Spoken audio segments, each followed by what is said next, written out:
స్థానిక సంస్థల ఎన్నికలపై రాష్ట్ర ప్రభుత్వం కీలక నిర్ణయం తీసుకుంది. స్థానిక ఎన్నికలపై ఏ విధంగా ముందుకెళ్లాలో న్యాయ నిపుణుల సలహా తీసుకుంటామని ఓ కమిటీని ఏర్పాటు చేసి ముందుకెళ్తామని స్పష్టం చేశారు. ఇక ఆగస్టు 28లోగా కమిటీ నివేదిక ఇస్తుందని 29వ తేదీన కేబినెట్ భేటీ నిర్వహించి కమిటీ నివేదికపై నిర్ణయం తీసుకుంటామన్నారు. ఇక సెప్టెంబర్లోగా స్థానిక సంస్థల ఎన్నికలు జరుపుతామని, అలాగే బీసీలకు 42% రిజర్వేషన్లకు కట్టుబడి ఉన్నామని అన్నారు. దేశంలో ఓటు చోరీ జరుగుతోందని, అలాగే ప్రజాస్వామ్యాన్ని కాపాడాలన్నారు. ఇక ఓటు చోరీకి వ్యతిరేకంగా కాంగ్రెస్ అగ్రనేత రాహుల్ గాంధీ చేపట్టిన పాదయాత్రకు ఆగస్టు 26వ తేదీన సీఎం సహా మంత్రులందరం బీహార్ వెళ్తామని డిప్యూటీ సీఎం భట్టి స్పష్టం చేశారు.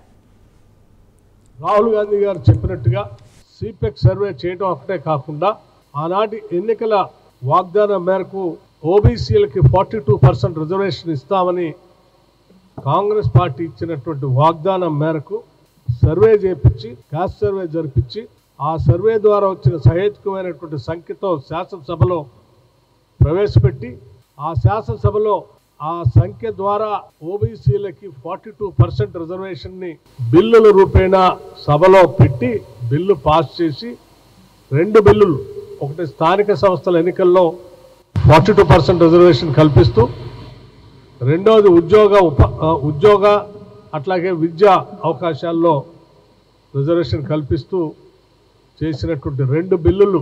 రాహుల్ గాంధీ గారు చెప్పినట్టుగా సిపెక్ సర్వే చేయడం ఒకటే కాకుండా ఆనాటి ఎన్నికల వాగ్దానం మేరకు ఓబీసీలకి 42% రిజర్వేషన్ ఇస్తామని కాంగ్రెస్ పార్టీ ఇచ్చినటువంటి వాగ్దానం మేరకు సర్వే చేపించి, క్యాస్ట్ సర్వే జరిపించి, ఆ సర్వే ద్వారా వచ్చిన సహేతుకమైనటువంటి సంఖ్యతో శాసనసభలో ప్రవేశపెట్టి, ఆ శాసనసభలో ఆ సంఖ్య ద్వారా ఓబీసీలకి 42% రిజర్వేషన్ని బిల్లుల రూపేణా సభలో